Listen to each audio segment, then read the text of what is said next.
तो ना लास्ट जो क्लास थी ना उसमें हम लोगों ने बात की थी YDS young double slit experiment, ठीक है।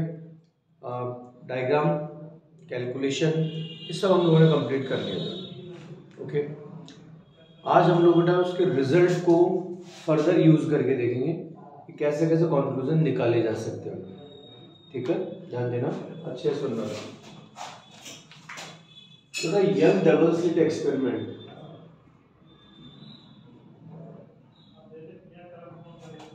इसमें आप लोगों ने कुछ बेसिक रिजल्ट्स बनाए। S1 S2 कोहेरेंट सोर्स याद है, centre, screen centre, monochromatic source, light wave approaches to S1 then S2, distance between coherent source and screen that is capital D, and distance between coherent sources that is small d, याद है दिक्कत नहीं। फिर आपने एक random point लिया था screen पर, पॉइंट P, जो भी light wave S1 to P and S2 to P approach कर रही है, तो पॉइंट P पर सपोज nth फ्रिंज बन रही है, क्या बन रही है ना, nth फ्रिंज। तो एक्सटेंड मैंने लिया distance of nth fringe from central bright fringe, centre is always bright, तो सेंट्रल ब्राइट फ्रिंज से nth फ्रिंज का डिस्टेंस है xn। कोई प्रॉब्लम, कोई दिक्कत नहीं ना। तो बेटे पॉइंट P पर जो लाइट वेव अप्रोच कर रही है S1 P और S2 P, उनमें पाथ डिफरेंस की अगर बात करूं, देखो ध्यान देना, पाथ डिफरेंस कितना होगा, xn small d upon capital D, xn small d upon capital D, दिमाग में होना चाहिए आप लोगों के, काम आएगा, ठीक है। अगर मान लीजिए पर्टिकुलर पॉइंट P पर ब्राइट फ्रिंज बने, तो इससे आप लोग ले लेंगे n लैम्डा ब्राइट फ्रिंज, और अगर पॉइंट P पर डार्क फ्रिंज बने तो 2n-1 lambda by 2 dark fringe, दिमाग में ये चीज है। फिर इसे फर्दर आपने मूव किया तो क्या फ्रिंज विड्थ आपको मिली,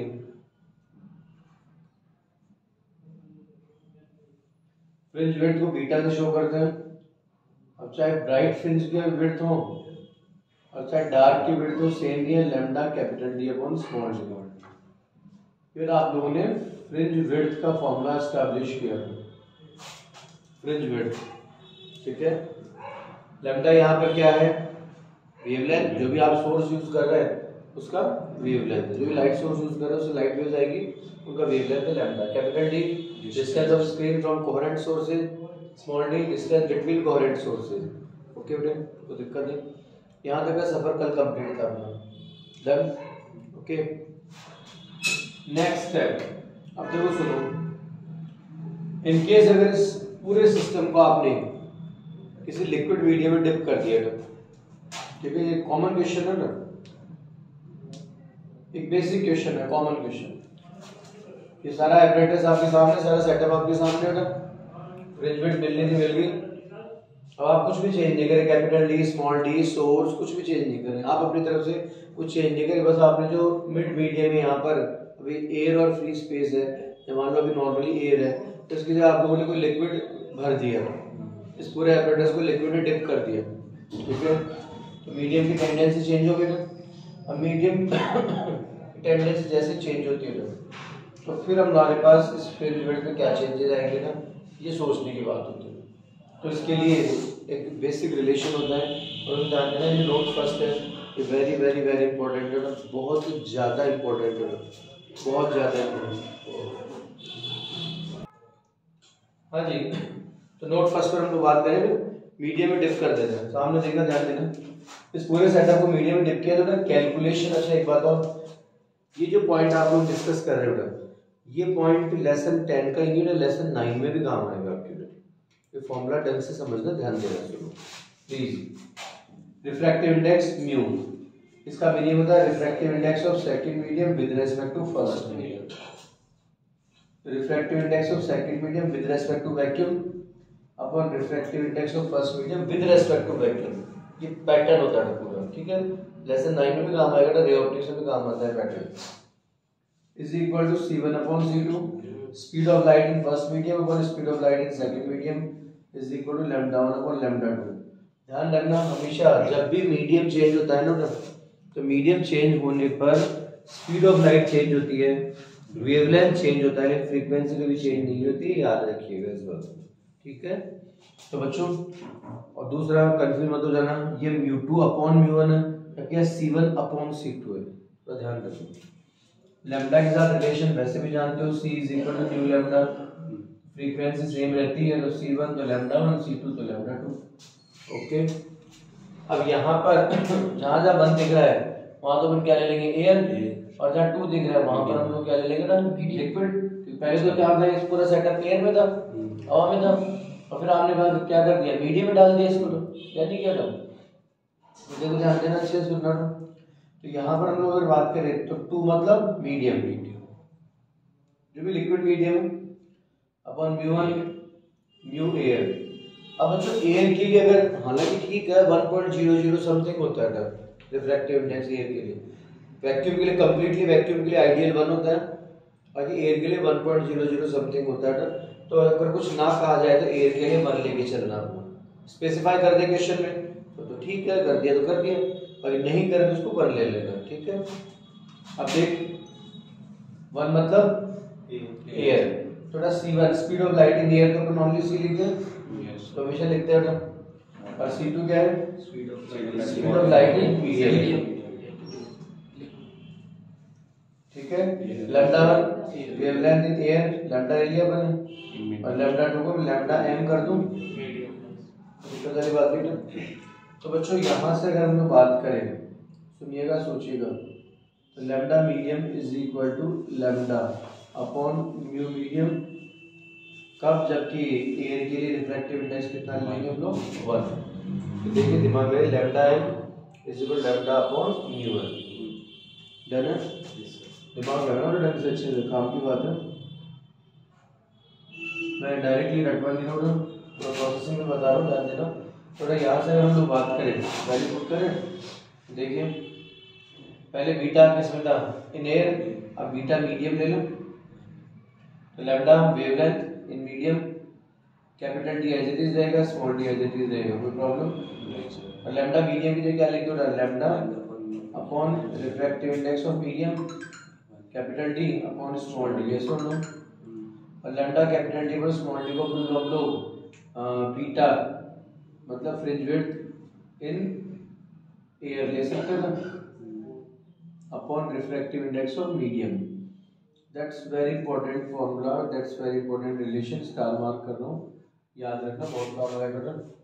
अगर कभी आपको इन एयर हवा में बीटा दे दिया जाए और मीडियम पूछ लिया जाए तो कुछ नहीं, जो भी मीडियम है, लिक्विड है या जो ट्रांसपेरेंट मीडियम भरेंगे उसके रिफ्रैक्टिव इंडेक्स का डिवाइड कर दो, सीधा आंसर, कहीं फालतू परेशानी की जरूरत नहीं। ठीक है, तो दिक्कत नहीं है। वो लैम्डा है, वो लैम्डा अपॉन म्यू एन लिखा था ना, वो कैसे लिखा था, लैम्डा 1 लैम्डा हो गया, और लैम्डा 2 मतलब मीडियम है, लैम्डा m कर दिया। अब इसको हम लोगों ने शिफ्ट कर लिया, पक्का।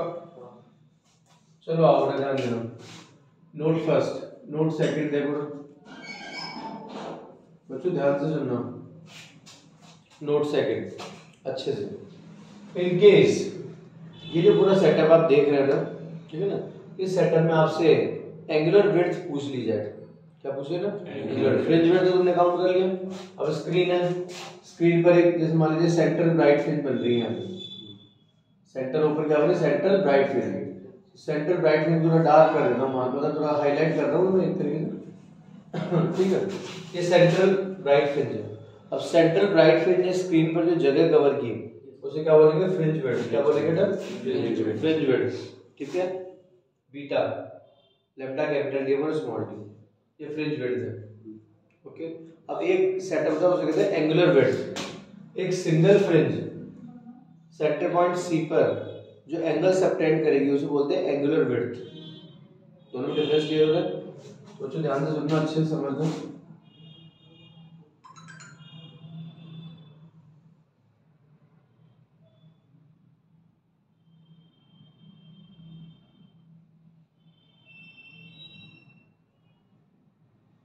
ये S1, ये S2, centre O,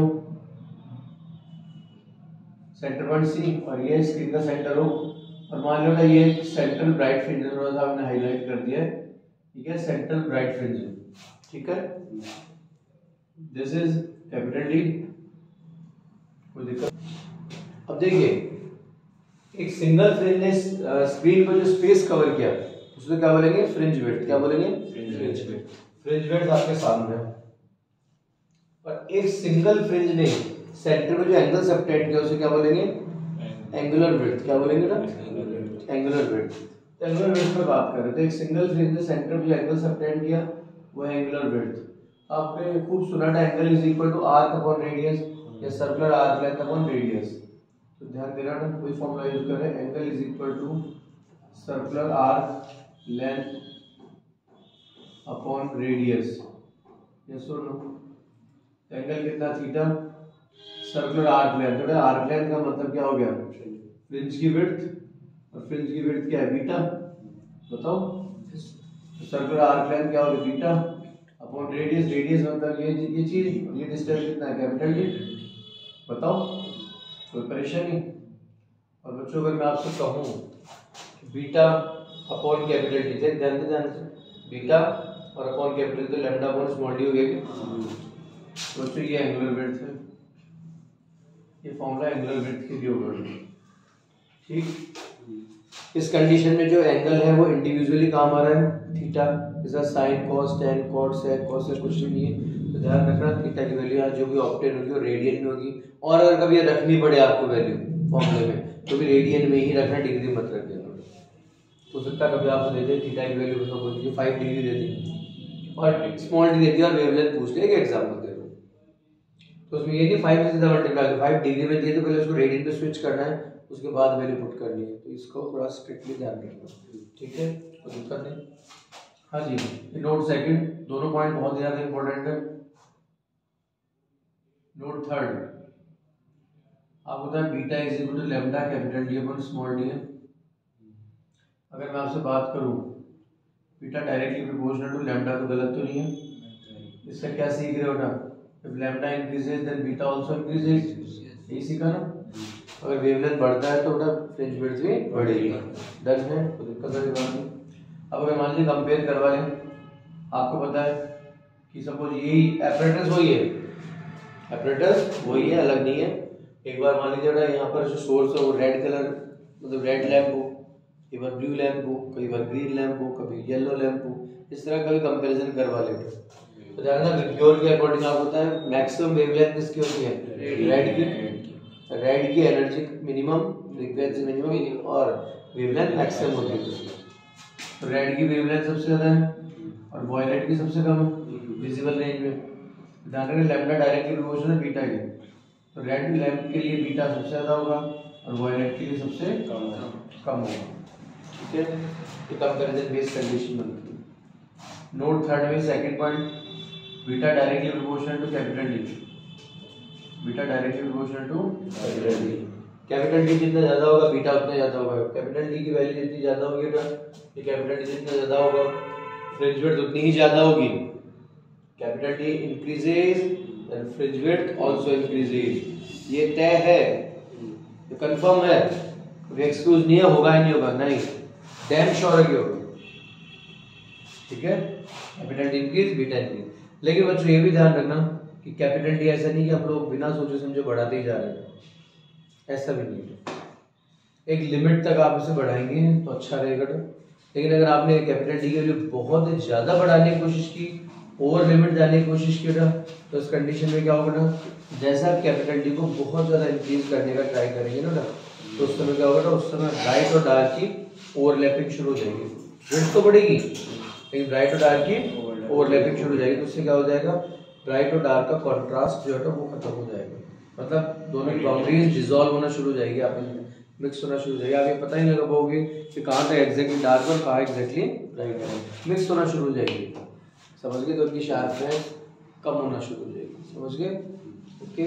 capital D बढ़ेगा, बीटा बढ़ेगा, लेकिन बेटा ये कंडीशन बहुत ज्यादा फ्रूटफुल नहीं है, ठीक है। और वैसे आप होता है कैपिटल डी वैसे हम लोग मीटर में रख रहे हैं, मीटर की रेंज में रख रहे हैं, 1 मीटर के आसपास। तो वैसे हम काफ़ी ज़्यादा रखते हैं, ठीक है। देखिए beta inversely proportional to small D, inversely proportional to small D increases and beta decreases, small D increase तो बीटा डिक्रीज। अब तो ये देख लेना, स्मॉल डी डिक्रीज तो बीटा इंक्रीज। अब तो खुद सोच कि स्मॉल डी में जितना कम रख सकता तो वैसे कम रख के चलना, याद है मिलीमीटर रेंज में अपन लेके चलते हैं, तो वैसे एज में चाहे मिनिमम रखने की कोशिश करते हैं, तो इससे अपना बीटा में जो भी प्रॉपर इंक्रीमेंट हो सकता है वो हो जाता है। क्लियर है, कोई दिक्कत नहीं था। ये कुछ बेसिक टर्म्स हुई, कुछ और बातें ध्यान देना। अब बेटा थोड़ा सा और गौर करना, क्योंकि छोटे छोटे लॉजिकल पॉइंट्स हैं, ध्यान देना। इन केस अगर आप दोनों जो S1 S2 स्लिट्स हैं, S1 और S2 जो दो नैरो स्लिट, उनको अलग अलग कलर की ट्रांसपेरेंट ग्लास स्लैब से या ट्रांसपेरेंट सरफेस आप पैक कर दो। मतलब अभी S1 S2 तो सब बढ़िया चल रहा है, इंटरफेरेंस हो रहा है। अब यहाँ पर वाले S1 के सामने मैंने क्या किया, एक रेड कलर की ट्रांसपेरेंट फिल्म रख दी, और S2 के सामने वाले येलो कलर की ट्रांसपेरेंट फिल्म रख दी। थोड़ा क्वेश्चन ये है कि इंटरफेरेंस में क्या चेंजेस आएंगे, ये क्वेश्चन है। तो इस कंडीशन में इंटरफेरेंस नहीं होगा। रीजन क्या है, इंटरफेरेंस के बेसिक रिक्वायरमेंट है क्या, फ्रीक्वेंसी सेम होना जरूरी है, ठीक है। जैसा कि ऋषि बता रहे हैं, बिल्कुल ठीक बता रहे हैं, ध्यान दीजिए, सुनिए। तो यहाँ पर क्या होगा कि S1 और S2 जो ऑर्डर, उन दोनों के सामने अगर आपने अलग अलग कलर की ट्रांसपेरेंट ग्लास स्लैब रख दी तो इंटरफेरेंस बन नहीं पाएगा। रीजन क्या है, रीजन है क्योंकि अलग अलग कलर की अगर ट्रांसपेरेंट ग्लास स्लैब आप रखेंगे तो इससे जो वेवलेंथ आएगी वो कैसी होगी, अलग अलग होगी, फ्रीक्वेंसी अलग अलग होगी ना, कोई दिक्कत। तो इस सिचुएशन में क्या हो जाएगा ना, इस सिचुएशन में हमारी एक शर्त पूरी नहीं हो पाएगी। कौन सी शर्त, इंटरफेरेंस के लिए एक बेसिक कंडीशन थी कि फ्रीक्वेंसी 100% इक्वल होनी चाहिए, वो कंडीशन फुलफिल नहीं हो पाएगी, ठीक है, कोई दिक्कत नहीं। सुनिए ध्यान दीजिए। इस सिचुएशन में और अगर बात करें तो S1 S2 में से एक को आप ओपेक कर दीजिए, मतलब नॉन ट्रांसपेरेंट सरफेस से पैक कर दीजिए। S1 S2 में से एक के सामने नॉन ट्रांसपेरेंट सरफेस बना दी, मतलब मान लीजिए S1 से लाइट ही नहीं आ रही, ओनली S2 से लाइट आ रही है, तो इस कंडीशन में इंटरफेरेंस हो पाएगा या नहीं हो पाएगा, इंटरफेरेंस हो पाएगा या नहीं हो पाएगा, आपसे पूछ लिया जाए तो आप बिल्कुल क्लियरली आंसर देंगे कि इंटरफेरेंस। देखो स्क्रीन पर फ्रिंज तो बन सकते हैं, दो क्वेश्चन पूछ जा सकते हैं। S1 S2 से एक को पैक कर दिया नॉन ट्रांसपेरेंट और एक से लाइट चालू है, तो अगर आपसे पूछे कि इंटरफेरेंस होगा या नहीं होगा, आप क्लियरली बोलेंगे इंटरफेरेंस नहीं होगा। तो इंटरफेरेंस के लिए टू कोहेरेंट सोर्सेज होना जरूरी है, ठीक है। तो इंटरफेरेंस तो नहीं होगा, ठीक है। इसी क्वेश्चन में सेम कंडीशन, S1 को मान लीजिए आपने नॉन ट्रांसपेरेंट सरफेस से पैक कर दिया, S2 को चालू रखा, और फिर आपसे पूछ लिया था, इस कंडीशन में आपसे पूछ लिया गया कि भाई स्क्रीन पर फ्रिंज बनेगी क्या, तो आप बोलेंगे मे बी, बन सकती है, वर्ड्स बता देना। और मुझे स्क्रीन पर फ्रिंज बनेगी क्या, फ्रिंज मतलब ब्राइट और डार्क फ्रिंज बनेगी क्या, तो आप बोलेंगे हाँ बन तो सकती है, लेकिन वो इंटरफेरेंस फ्रिंज नहीं होगी, बल्कि क्या होगी, डिफ्रैक्शन फ्रिंज होगी। क्या होगी बच्चों, डिफ्रैक्शन फ्रिंज होगी, वो इंटरफेरेंस फ्रिंज नहीं होगी। कौन सी फ्रिंज होगी ना, डिफ्रैक्शन फ्रिंज होगी। तो इसका प्रिपरेशन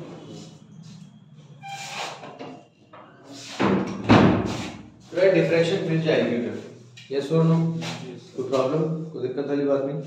हाँ जी, इसी कंडीशन में नेक्स्ट स्लॉट लेते हैं, ध्यान देना। अब जो कंडीशन, अब जो स्लॉट है ये भी इंपॉर्टेंट है, ध्यान से सुनना। S1 S2 सेंटर,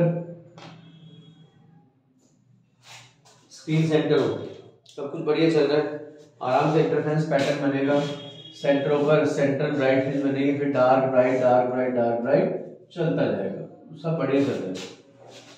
अब तुमने क्या किया, अब तुमने किसी भी एक स्लिट के सामने, किसी भी एक स्लिट के सामने ट्रांसपेरेंट ग्लास स्लैब रख दी, कलर नहीं, नॉर्मल ट्रांसपेरेंट ग्लास स्लैब रख दी, समझना। S1 या S2 में से किसी भी एक के सामने आपने क्या किया, ट्रांसपेरेंट ग्लास स्लैब रख दी, समझ गए। देखो जब सामने देखो, मान ली यहीं पर ये ट्रांसपेरेंट ग्लास स्लैब लियो रख दी, अभी जो ग्लास स्लैब है ट्रांसपेरेंट है, इसकी थिकनेस कितनी ली तुमने, T, कितनी ली T, और जो ग्लास स्लैब है इसके मटेरियल का रिफ्रैक्टिव इंडेक्स कितना ली म्यू। रिफ्रैक्टिव इंडेक्स क्या है बच्चों, म्यू। कोई दिक्कत, कोई टेंशन नहीं। अब इस सिचुएशन में आप सोच के देखिए, मेरे कहने से नहीं, सोच के देख क्या इफेक्ट होगा। देखिए जब तक ये ट्रांसपेरेंट ग्लास स्लैब नहीं थी तो S1 से जो लाइट आएगी, S2 से जो लाइट आएगी, उनका जो स्पीड है वो सेम रहेगी और सेम रहेगी तो सेंटर पे ब्राइट फ्रिंज बन जाएगी। अब तुमने क्या किया था, ये नॉन ट्रांसपेरेंट ग्लास स्लैब रख दिया, तो जो लाइट वेव S1 से एमिट होगी उनके रास्ते में कौन है, डेंसर मीडियम। डेंसर मीडियम में स्पीड क्या होगी, डाउन। स्पीड डाउन होगी तो उसको कवर करने में टाइम ज्यादा लगेगा, तो ये S1 से आने वाली लेट जो लाइट है तो लेट हो जाएगी और S2 वाली फटाफट पहुंच के स्क्रीन पर अप्रोच होने लगेगी। मानते हो कि मानते हो? तो क्या होगा, टाइम डिफरेंस लगेगा दोनों वेव्स के बीच में, आ गया। तो इस सिचुएशन में क्या होगा ना, जब तक ध्यान देना, जैसे मान लीजिए यहीं पर है सेंटर में क्या बन रहा था, bright fringe, dark, bright, dark, ठीक। नीचे भी ऐसे बनेगा। अब जब तक ये नहीं थी, ये प्लेट नहीं थी, ट्रांसपेरेंट ग्लास स्लैब नहीं थी, तब तक ये सेंटर पर ब्राइट फ्रिंज बन रही थी, फिर डार्क ब्राइट बन रहा था। अब जैसे ग्लास स्लैब रखे तो ग्लास स्लैब रखते ही पता है क्या होगा कि स्क्रीन पर इंटरफेरेंस फ्रिंज तो वैसे ही बनेगी, दिमाग लगा ना, सारा काम वैसे ही होगा ना, वही सेंटर में ब्राइट फ्रिंज बनेगी, फिर डार्क ब्राइट सारा काम वही होगा। बस ये कि जो सेंटर ब्राइट फ्रिंज है ये ऊपर शिफ्ट हो जाएगी, सेंट्रल ब्राइट फ्रिंज कहाँ शिफ्ट हो जाएगी ना, अपर साइड शिफ्ट हो जाएगी, ऊपर की शिफ्ट हो जाएगी। जैसे आप ट्रांसपेरेंट ग्लास स्लैब रखोगे, जिस तरफ ग्लास स्लैब रहेगी उस तरफ ये सेंटर शिफ्ट हो जाएगा ना, तो सेंट्रल ब्राइट फ्रिंज जब यहाँ बन गई तो इसके अकॉर्डिंग फिर डार्क ब्राइट बनेगा दोनों तरफ, तो वही सीक्वेंसिंग यहाँ से होगी। तो सेंट्रल ब्राइट फ्रिंज ऊपर की सके, कोई दिक्कत, ऑपरेशन नहीं रहा, सारा सिस्टम वही बनेगा। जैसे एक फोटोग्राफ एक इमेज बन रही है तो इमेज थोड़ी ऊपर बनेगी ना, फर्क और कुछ नहीं पड़ेगा। ब्राइटनेस, इंटेंसिटी, इनकी विड्थ सब सेम रहेगी, लेकिन बस ये है कि जो सेंटर था तो सेंटर अपना ऊपर की तरफ जाएगा, समझ गए। इस कंडीशन में सारा सिस्टम सामने आएगा, कोई दिक्कत, कोई परेशानी नहीं।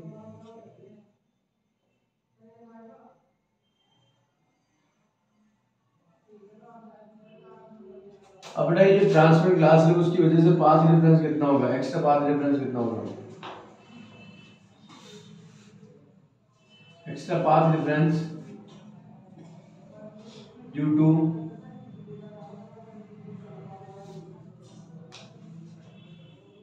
Glass slab. इस ग्लास स्लैब से एक्स्ट्रा पाथ डिफरेंस कितना होगा,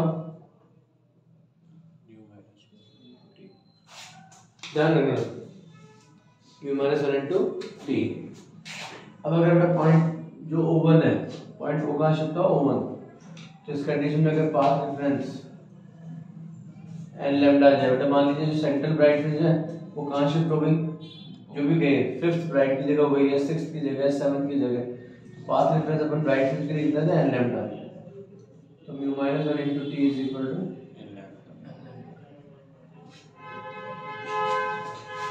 ये भी एग्जाम रिजल्ट है, बोलो क्लियर है, तो दिक्कत तो परेशानी है। तो ये हम लोगों ने एक और रिजल्ट किया। इसके अलावा फिर आता है इसमें अगर हम लोगों ने वाइट लाइट यूज कर लेंगे तो फिर वो हमारे पास हो जाता है फ्रेसनेस बाइप्रिज्म के अकॉर्डिंग हो जाता है, फ्रेसनेस बाइप्रिज्म। उसमें क्या होगा, अलग अलग कंडीशन बनेगी, देखते हैं उस पर भी बात करते हैं। हाँ जी लेना सभी। तो बच्चों प्लीज इंटरफेरेंस आप लोगों ने कंप्लीट किया सक्सेसफुली, ठीक है, उसमें यंग डबल स्लिट और उसके कॉन्क्लूजन कंप्लीट किए। अब नेक्स्ट टारगेटेड है diffraction, diffraction of light. Diffraction का क्या प्रैक्टिकल मीनिंग है और उस पर कैसे क्वेश्चन बनते हैं। फर्स्ट क्वेश्चन तो बड़ा सिंपल सा, इसके नेम के साथ जुड़ जाता है। देखो अगर मैं बोल रहा हूँ, आप सुन रहे हैं, आप बोल रहे हैं, मैं सुन रहा हूँ, तो डायरेक्टली जो अप्रोच होती है, एक ही रूम में हम लोग बैठे हैं और डायरेक्टली जो अप्रोच है वो डिफ्रैक्शन का एग्जाम्पल नहीं होता, वो डायरेक्ट अप्रोच होता है, ठीक है। लेकिन अगर मान लीजिए हमारे घर में हम लोग किसी रूम में है और किसी दूसरे रूम में टीवी का साउंड, टीवी ऑन किया या स्टीरियो सिस्टम चालू किया और वॉइस घूम घाम कर रहा इधर उधर घूम के आप तक पहुंच गई, दैट इज द डिफ्रैक्शन। ये डिफ्रैक्शन का बेसिक एग्जांपल है। तो डिफ्रैक्शन को सबसे सिंपल वर्ड्स में अगर मैं बात करूं आपसे तो वो क्या है, वो है कि जब भी वेव प्रोपगेट होती है, ट्रांसफर होती है, चलती है,